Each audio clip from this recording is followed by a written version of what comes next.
Hey guys, we're still working with polynomial functions. Really the goal for the day is create a function rule when you're given a function's roots or zeros or solutions. It's kind of the situation that we have is we have this function called f of x, and we know a few things about it. We know that this function has roots at +2, so it crosses the x-axis here. It has another root at +1, crosses the x-axis right here. And our last root is at somewhere over here at -3. So what we know is there's a function that could quite possibly look like this. Passes through these zeros, and it could be in behavior in this direction. It could be going up or it could be going down. We're not really given any information about the end behavior. So anyways, what's the rule that creates this function? We know that f of x is going to equal some rule. Let's find that. So to do it, it's actually pretty easy. We're going to take these roots, the 2, the -3, and the +1, and stick them into factored form first. So we know that f of x can be equal to, so the factors that relate these, thinking about the factor, right? If I got 2 as a solution, then the factor would be x minus 2. This is the factor where x equals 2, because again, these are zeros and 2 minus 2 equals 0. So the next factor would be not x minus 3, it would actually be x plus 3. Then our last one, x minus 1.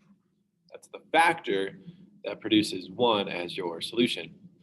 All right, so to get this into standard form now, it really just goes back to distribution. We're going to distribute all of these terms to each other, which is quite a bit of, a long process, but nothing too challenging about it. So let's do the first one. We can do x times x for x squared, and then I'll do x times 3, 3x. All right, fantastic. Now we move on to the next term. So I'm really just FOILing to start this off.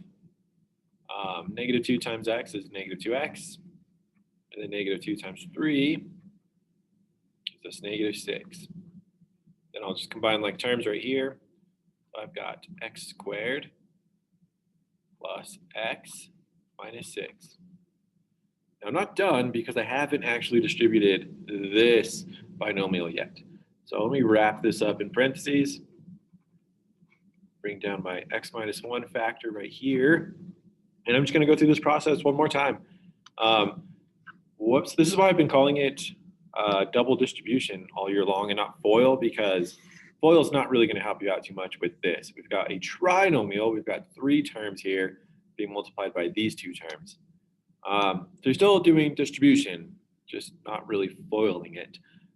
So if I distribute this, I'll distribute the x squared. Maybe actually go the other direction. So multiplying this by everything over here. X is going to get distributed to everything over here. And then this is also going to get multiplied to everything over here. And then just keeping track is going to be probably the hardest part. All right, so let's get through this. So the first thing I'm doing, again, is x times x squared, which gets us to x cubed. And then I'll do x times x, which is x squared. Then I'll do x times -6, -6, x. So there we go.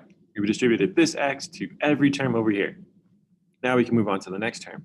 So -1 times x squared is -x squared. -1 times x is -x. And -1 times -6 is +6. All right, so now we can start simplifying this thing. We are going to be just combining like terms. So start with the largest exponent, which we have here is 3. There's no other variable with an exponent of 3. There's no other x term with a variable of 3 or an exponent of 3, so we'll just rewrite this, x cubed. Now the x squareds, there is something to combine. We've got x squared here, -x squared there. So if I have 1x squared and I take 1x squared away, they are just going to be canceling each other out. x squared minus x squared is 0. So we don't have to write anything here for the x squared terms. The x's, I have negative 6x and negative x. So if I were to combine those, I'd make negative 7x. And finally, just this constant value here, the 6. There's nothing to combine with it, so I'll just bring it down. And there we go. We finally have our function. F of x equals x cubed minus 7x plus 6. So really just the key here is to create factored form, take your roots, and kind of unsolve them essentially. You know that we would set this up x minus 2 equals 0, and that's how we got the solution of 2, so it's just going backwards. When you do have the factors, you can do some distribution, create a new kind of function, right? A new set of terms, do distribution again if you need to, if it's like cubic like this example problem. And really just organization is going to be key here. Try to keep track of what you've already multiplied and the terms that you've combined. So hey, that's going to do it for this video. There'll be some exercise, some example problems for you to do in Schoology. Otherwise, see you in class. Thanks for watching. Bye.